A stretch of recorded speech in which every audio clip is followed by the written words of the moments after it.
Nitaomba utanisomea kile kitabu cha Yeremia ile sura ya 17 kuanzia ule mstari wa 5 taende mpaka ule wa 7. Tusome kitabu cha nabii Yeremia sura ya 17 kuanzia mstari wa 5 mpaka wa 7. Nasoma kwa jina la Yesu Kristo wa Nazareti aliye hai. Ndio.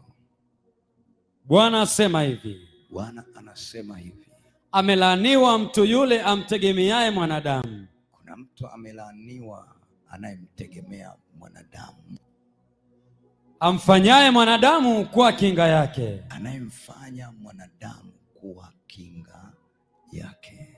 Na moyoni mwake amemwacha Bwana. Alafu huyu mtu katika moyo amemwacha Bwana. Maandiko yanasema huyu mtu atakuwa yuko juu ya laana. Amelaaniwa yule mtu anayemtegemea mwanadamu, alafu ndani ya moyo wake amemwacha Bwana. Endelea. Mstari wa 6. Ndio. Maana atakuwa kama fukara nyikani.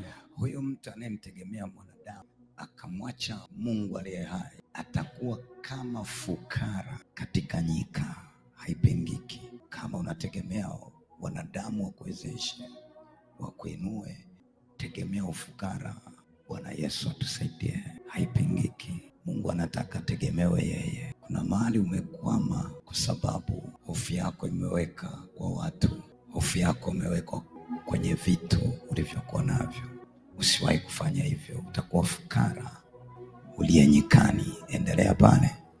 Hataona yatakapotokea mema. Hawezi kuona yatakapotokea mema huyo mtu anayetegemea wanadamu. Bali atakaa jangwani palipo ukame. Huyo mtu ambaye anategemea wanadamu na ndani ya moyo wake amemwacha Mungu hawezi kuona matokeo kama neno la Mungu linavyoelekeza. Ndio. Katika nchi ya chumvi isiyokaliwa na watu. Atakaa katika nchi ya chumvi isiyokaliwa na watu. Mstari wa 7 na wa mwisho. Ndio. Amebarikiwa mtu yule anayemtegemea Bwana. Baraka. Amebarikiwa yule mtu anayemtegemea Bwana Mwenyezi. Huyu mtu amebarikiwa, ambaye Bwana ni tumaini lake. Ambaye ndani ya mioyo ya huyu mtu imejaa tumaini lake kwa Mungu, sio kwa watu au vitu. Amen. Bwana Yesu atusaidie. Amen. Wangapi wanaelewa hichi kitu? Ndio nikakwambia leo kasa Mungu. Kwa hiyo tunaona ni jinsi gani mwanadamu anayemtegemea mwanadamu alafu ndani ya moyo wake akamwacha Mungu, jinsi anavyokuwa anakuwa fukara. Bwana Yesu atusaidie.